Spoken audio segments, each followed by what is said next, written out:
the Squared Circle right here on the voice of Nassau Community College, 90.3 WHPC. I'm Justin Greenberg alongside Joe Ritter and Dominic Arbolino, and we are talking all things pro wrestling, and we are giving away tickets to Monday Night Raw. To win a pair of tickets to WWE Monday Night Raw coming to the NYCB Live, home of the Nassau Veterans Memorial Coliseum on Monday, May 7th. For more information, it can be found at nycblive.com. We're going to give you the time to call up to win the tickets, so just not yet.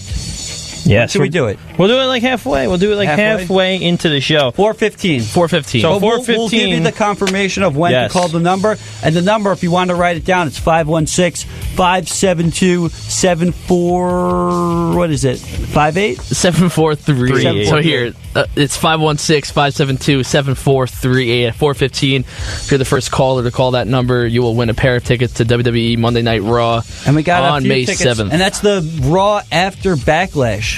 Yes. Backlash. And Yeah, we'll be going Backlash. over that whole card and giving our predictions. But let's talk about the greatest Royal Rumble in the history of mankind throughout any time frame or multi-universe. It absolutely, it's very good, right? It absolutely was the greatest Royal Rumble. The actual, Dom, did you get to watch it? No, I didn't watch it at all. You didn't watch any of it? No, I didn't want to. This was a joke of a thing. What are you, me? No, Yeah. I thought this was really stupid. All right, I so thought this then- whole event was stupid. I think it was so unneeded. And the way they did this whole thing, I mean, the 50-man Royal Rumble, like, yeah, all right, you got a trophy, but then you also got the belt. But isn't it only going to be defended, like, at that event every year? Yeah. So, like... No, they're going to be doing another event in Saudi Arabia. I don't think by the it's end of the a year. Rumble, though. Even if, why are they doing it at an event, the events in Saudi Arabia when the women are not allowed to come? I don't care if they're getting a big paycheck, but it's stupid. And about hearing about the Saudi Arabian whatever, like, I don't even know what happened, but like they apologized to people for playing just a WWE promo that had women on the screen. Yes. Really? Well, this is what happened: is they played that promo where they had Carmella and a couple of the other women like dancing in front of the screen, like Alexa Bliss, I think Sasha Banks a little bit. Yeah, the singing promo, the best of both worlds. And if you listen to a recording of people watching the show, they were cheering for it. They thought it was cool. But WWE had, they had signed a contract saying they wouldn't do that, and they did it. So they had to state an official apology. Are they really sad about it? Probably not, but it is what it is. This really ticks me off, and I'm with Dom on this. This is infuriating. It's such a double standard of WWE. Oh, we're so pro-women. Oh, we're pro-choice. They have Finn Balor come out with his gay pride outfit that he wore at WrestleMania, and it's really cool. He's wearing the colors of the rainbow, and he has a slogan where he's, everybody could be a part of the Balor Club. Was he wearing that at the event? Nope. Of course not. Again, you say the women cannot be involved, which is bogus. It's just such a backwards concept, and I'm not a fan of this. I wasn't a fan of this card. It was so predictable. I think we probably predicted every single one of these matches to go the way that we predicted them to go. Yeah. I mean, it's just stupid. I mean, this whole thing, like, I'm going to be honest, I really hated this whole idea of this whole thing. I mean, I understand, yes, it's a money grab for Vince McMahon, but come on. And then also the way they have the Brock Lesnar and Roman Reigns match finish, technically, if you want to go there, I'm going to jump right to it. Brock Lesnar, yes, he hit the floor first, but it was on the cage. So technically, Roman was the first one that actually had, Both feet touched the ground. Yeah. Now, I don't know if that was a mess up or if that was the plan where, it would end in controversy, but let's start from the beginning. John Cena versus Triple H, and John Cena won, and no build up to this. Nope. None of the But people as Triple H said, this doesn't need a build up. Oh, please. Everything needs a build up because, we need to be invested into why they're fighting, and none of these guys were on any Raws leading up to this. They haven't appeared since WrestleMania. I think so, right? Cena wasn't on any Raws, right? This is the first time we've seen Cena since WrestleMania. And same thing goes with Triple H. This was a fine match. It was very old school, a lot of, headlocks and body blocks, and, they're not going to do stuff that deviates from the norm. They're not going to do, I thought it was a solid match. Suicide dives. The crowd was so into it, and you could tell that the crowd loved these big stars, guys that, are big overseas, or guys like Cena, Triple H, obviously Undertaker, which we'll get to in a little bit. It was a fine match, again, but there's no care for it. It's essentially just a house show match. Yeah. And Cena won. I thought it was a fine match. Then John Cena cut a promo taking shots at Nikki Bella. Did he? Why? On the air? Yeah, he was like, no matter what happens to me in my personal universe, this universe is the best. Like it's like really. It's not really taking a shot at her. Yeah, but he's saying that. But it's like how. But it's like really, you go to Saudi Arabia where they repress women. To say that stuff at a girl who broke up with you because you wouldn't marry her. Well, I think he meant it in the sense that, he's just saying no matter what goes on in my personal life, dumb. whether it could be her or anything that happened with my family, the WWE universe is the one that matters most, and he always wants to do the best for them. I think that's the way I take it. I don't really see it as a shot at Nikki Bella. I just thought it was stupid. I was like, we don't need this. Well, this whole thing was stupid. But let's get to the second match, which was actually a phenomenal match. It was. And Dom, you didn't see it, though, right? Nope. It's a shame. And I know you're a big 205 Live fan. This was easily match of the night. Cedric Alexander defeated Kalisto for the Cruiserweight Championship, and Cedric Alexander is an awesome in-ring performer. Kalisto, we know what he could do, and these guys were doing moves that were I thought off the Kalisto charts, carried the match, honestly. Kalisto carried this match in my mind. I thought they both did a great job. There was a drop kick in this match where Cedric didn't look right to Kalisto's face. His head shifted before his body moved. It was phenomenal. And what I actually like about this match is that I feel like this is the one that has, I'm gonna be honest, has the most storyline to it. The reason why Buddy Murphy couldn't fight in this match is that he didn't make the weigh-in. Which is stupid. It was 2 weeks ago he didn't make the weigh-in. Yes, but it has a storyline there that Buddy Murphy got screwed out of it, and now he's going to work towards it. And honestly, I can see Cedric Alexander. I would say he's going to hold this belt all the way until SummerSlam, and then he's going to lose is it Buddy there. Murphy a babyface? No, he's a heel. Okay. He's a heel now. Great yeah, heel. they made him go heel, and it's perfect. And you know what the sad thing is? This match got no reaction. And the match before was probably the crowd was the hottest for that match throughout the night. This one was definitely the best match, and like we said, Alexander retained. There was no title changes throughout the whole match, throughout the whole night. Nope. No, not one title change. The next one, though, new tag team title champions were crowned, though, because the belts were vacant because of the whole stupid Braun Strowman little kid thing debacle that went down at WrestleMania. So it was Bray Wyatt and Matt Hardy, and they defeated Cesaro and Sheamus for the vacant WWE Raw Tag Team Championships. And this match, it is what it is. Cesaro and Sheamus, I think, are really good workers. Hardy's, he's not the worker he was 5-10 years ago, but he's still got his character down better than ever. And Bray Wyatt, who I've never really been a big fan of, I think he's finally getting to do something that I'm starting to enjoy.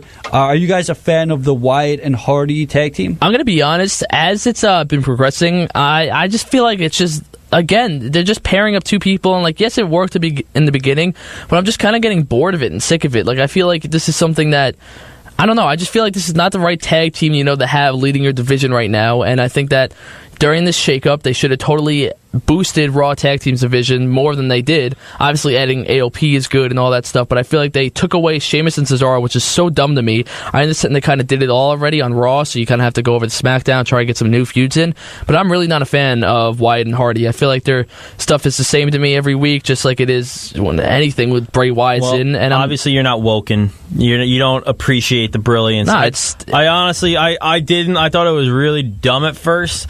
And now I've been totally won over by it. I think it's hilarious. I love it. I want to see more people added to it, though, because I don't think this is something where just two guys can hold it. What do you mean, like Bo Dallas? Yeah, anybody. Anybody. I wouldn't mind that, actually. Just keep adding people to this Woken family or the Woken universe, whatever you want to call it. I want more and more and more people to get involved, kind of like how Matt in TNA would feud with EC3, and that was one of the best feuds that TNA had, even though, of course, Matt is Matt, and he's not the greatest in the ring, and EC3 is great in the ring, but... Is he? Yeah, he's actually really good. Not from what I've seen. He's all right. In that feud, though, it was just great because of all the promos that they pulled on each other. It was awesome. So, obviously, maybe if Matt can hold on for a little longer, maybe we could see something like that come back up, or even just someone that's there right now. I think they just need to keep adding to this. They can't just stay stagnant on it. Well, you don't want to oversaturate it because, when you keep on adding more and more members, it kind of takes away from, just the importance of the smaller groups, like kind of what they did with the NWO when they had way too many members. But I don't think it's going to get that out of hand. But speaking of Hardys, Jeff Hardy, who was the United States champion, defeated Jinder Mahal to retain his United States Championship. This match was, I don't know if you saw the botch of this. Hardy goes for his Whisper in the Wind and completely misses Jinder Mahal, and Mahal sells it, and it's just a poor excuse. It's such a non-veteran move, and Mahal's been wrestling for like 10 years. If Hardy misses the spot and it's that obvious, you don't have to sell it. Yeah. Pretend something happened. Pretend he messed up. It was like a rookie mistake. I will say, very sloppy. I will say this though, Corey Graves actually did a really good job. I actually heard just like what his call for it. I didn't even hear what he said. He did it just like a really good job at like trying to cover it up in the most like, yeah, he was trying to say way that, that makes sense, he got hit in the back of the head or something. Like they were trying to justify it. Yeah, and it's like the contact of Hardy hitting the ring, made him fall, just trip. Like I don't know, like, but it just he was trying. He was trying, so it's like that's wasn't what you his best want. Call of the night. We'll no, say that. Of course not, because that was during the Royal Rumble. It's hard to make a call when they mess up on it. Yeah, the best call of the night was in the Royal Rumble. We'll get into that. All right, let's move to this match. Again, some of these matches I just don't care about. The Hardy match I don't care about. The Bludgeon Brothers, who are the SmackDown Tag Team Champions, defeated the Usos, Jimmy and Jay, in 5 minutes and 5 seconds to retain their Tag Team Championships. I didn't even watch this match. I'm not gonna lie. Yeah, it was kind of. I feel like if Jimmy and Jay were just gonna lose this, they should have just went to Raw, where they could have had, because again, they held the titles for practically the whole year. So then you just bring them to Raw so they have new stuff to do. Like, why are you going to keep them there when they're considered one of the best tag teams right now? Well, now you bring over Cesaro and Sheamus, and then you could start a feud with them too, which I think will be amazing. Well, I think it's going to be Sheamus and Cesaro versus the New Day. You kind of see that going with the recent promos you've had on SmackDown Either of those Live. rivalries I think will be great. Even a triple threat between those guys. I just think those are the best tag teams on the company right now. Yeah. Which are the Bar, the New Day, and the Usos. Mm-hmm. Anything on SmackDown, it's going to be the land of the tag teams. Let's move to the ladder match, and we'll be giving away tickets after we talk about this one. Seth Rollins, who's the champion, defeated Finn Balor, Samoa Joe, and The Miz in a ladder match to retain the Intercontinental Championship match. Such a caca ending. I thought it was so stupid. It takes so long to climb a ladder. Finn's like dredging. Oh, I'm getting up this ladder. And then Seth just jumps on it and goes and just gets to the top. Are you serious? Yeah, an adrenaline rush to it's like, seriously? Championship. That's how you end this match? It's almost as bad as the match after. Like I thought it was awful. Yeah, I mean, I think it was better than the WrestleMania match featuring these three. I'm always a fan of the ladder match. Again, I really didn't pay attention because I had this on while I was working, so it wasn't something I intently watched. But from what I saw, there were some cool spots. I know Joe took the, what's the Miz's finisher? The skull-crushing finale. He took it face first and not put his hands out, which I thought was pretty cool.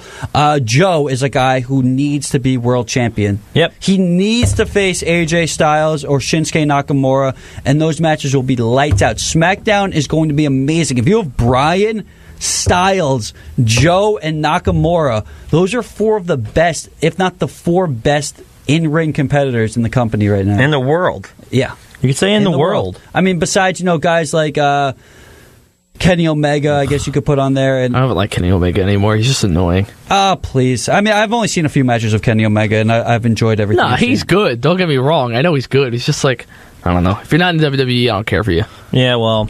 Speaking of WWE, nice segue. Let's give them away. Right now, by the way, just quickly going to re-identify that you're listening to the Squared Circle right here on the Voice of Nassau Community College, 90.3 WHPC. Justin, go ahead, read the script. All right. You want to win a pair of tickets to WWE? I want to win them. Well, I want to win them. Well, we're already going. So if you want to win a pair of tickets to WWE Monday Night Raw, coming to the NYCB Live, home of the Nassau Veterans Memorial Coliseum, on Monday, May 7th, you call up 516-572-7438. Call up right now. You don't need to do anything. Just say you want the tickets. Once again, the number, 516-572-7438. And we only have a certain amount of pairs of tickets to give away. So if you want them, you got to call now. And it's going to be a great show because it's the night after Backlash, which we're going to get to quickly. We only have a little amount of time. So again, lastly, call up the number.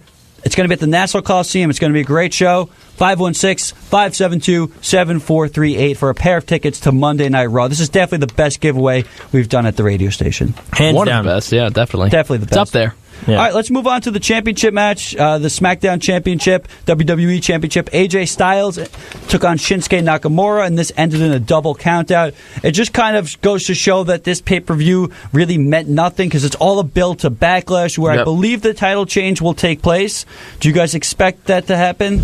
Yes, but then I'm wondering if Shinsuke was to keep it, after, beating AJ, obviously he has to beat him to get the title, and then beating him again, that would really kind of end the feud. I'm wondering who would step up next for him. Maybe Daniel Bryan? That would be something. By because SummerSlam, because Shinsuke's a heel. Yes. So you can't have a heel.